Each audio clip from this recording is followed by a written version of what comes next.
গোয়া অগ্নিকাণ্ডে বড় পদক্ষেপ, পাসপোর্ট বাতিল লুথরাদের। ফুকেট থেকে পালানো অসম্ভব হয়ে গেল। গোয়া নাইট ক্লাবের মালিক সৌরভ ও গৌরব লুথরা অগ্নিকাণ্ডের রাতেই ফুকেট পালান বলে অভিযোগ। 7ই ডিসেম্বর রাতে গোয়ার ক্লাবে অগ্নিকাণ্ডে নিহত হন 25 জন। বিনা অনুমতিতে নাইট ক্লাব চালানোর অভিযোগ। এই দুই ভাইয়ের বিরুদ্ধে এই অভিযোগ সামনে আসছে। সৌরভ ও গৌরব লুথরার পাসপোর্ট বাতিল করলো বিদেশ মন্ত্রক। ইতিমধ্যেই লুথরার পাসপোর্ট বাতিল করা হয়েছে বিদেশ মন্ত্রকের তরফে।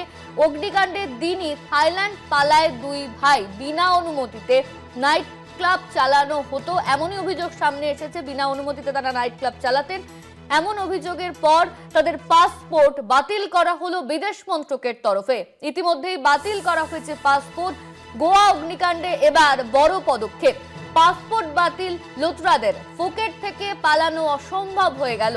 গোয়া নাইট ক্লাবের মালিক সৌরভ ও গৌরব লুথরা অগ্নিকাণ্ডের রাতেই ফুকেট পালান বলে অভিযোগ। 7ই ডিসেম্বর রাতে গোয়ার ক্লাবে অগ্নিকাণ্ডে নিহত হয়েছেন 25 জন। বিনা অনুমতিতে নাইট ক্লাব চালানোর অভিযোগ ওঠে এই দুই ভাইয়ের বিরুদ্ধে। আর এবার এই দুই ভাইয়ের পাসপোর্ট বাতিল করলো বিদেশ মন্ত্রক।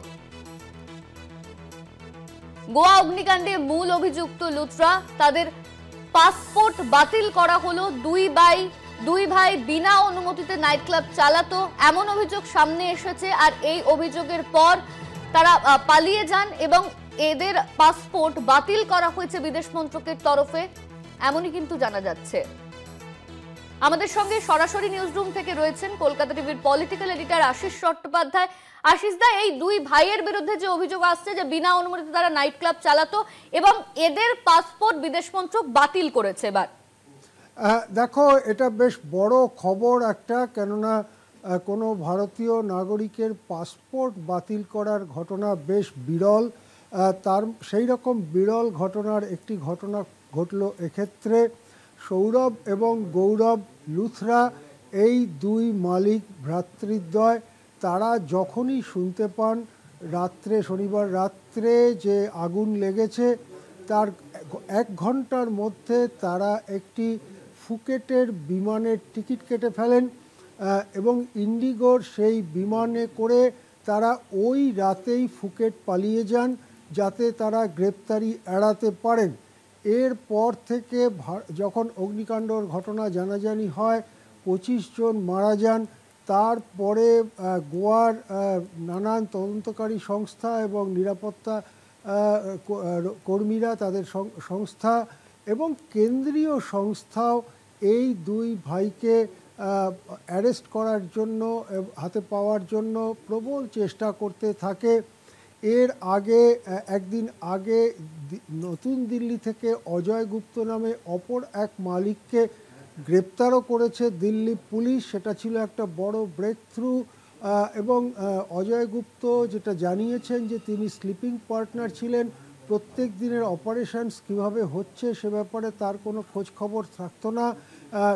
কিন্তু লুথরা ভ্রাতৃদ্বয় যেহেতু দেশের বাইরে চলে গিয়েছে, তাকে ফিরে পাওয়ার জন্য সিবিআই সক্রিয় হয়, তাকে ফিরে পাওয়ার জন্য ইন্টারপোলকে সক্রিয় করা হয়, নানান রকম নোটিশ জারি করা হয় যাতে তারা এক জায়গার থেকে অন্য জায়গায় গেলে, বিমানবন্দরে বা ট্রেনে উঠতে গেলে তারা ধরা পড়ে যান।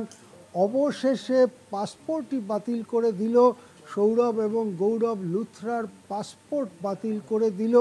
যেটা জানা যাচ্ছে যে গোয়া প্রশাসন, গোয়া সরকারের পক্ষ থেকে এই ধরনের অনুরোধ গিয়েছিল কেন্দ্রের কাছে। কেন্দ্রের বিদেশ মন্ত্রক সঙ্গে সঙ্গে সিদ্ধান্ত করেন এই অনুরোধ মেনে নেওয়ার, এবং তারপরেই লুথরা ভাইদের পাসপোর্ট বাতিল করা হয়েছে। যেটা আরও জানা যাচ্ছে যে প্রবল খোঁজাখুঁজি চলছে এবং এ ব্যাপারে থাইল্যান্ড সরকারের সহযোগিতা পাওয়া যাচ্ছে বলে সূত্র মারফত জানা যাচ্ছে। সুতরাং অনেকেই মনে করছেন লুথরা ভাইদের গ্রেপ্তারের ব্যাপারটা এখন কেবল সময়ের অপেক্ষা।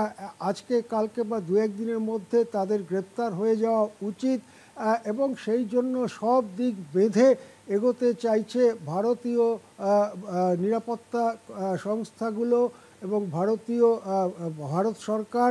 সেই জন্য তাদের পাসপোর্ট আজকে বাতিল করবার ঘটনা সামনে এসেছে, যাতে তারা যে দেশে আছেন সেই দেশ ছেড়ে অন্য কোনো দেশে পালিয়ে যেতে না পারেন। তার ফলে তারা মূলত ফুকেটে বা থাইল্যান্ডেই বন্দী হয়ে পড়লেন। থাইল্যান্ডের বাইরে তারা যেতে পারবেন না এবং থাইল্যান্ড সরকারের সহযোগিতা যদি পুরোমাত্রায় মেলে তাহলে তাদের গ্রেপ্তারি এখন কেবল সময়ের অপেক্ষা, এটাই মনে করা হচ্ছে। ধন্যবাদ আশিস দা। আমাদের সঙ্গে সরাসরি নিউজ রুম থেকে ছিলেন কলকাতা টিভির পলিটিক্যাল এডিটর আশিস চট্টোপাধ্যায়।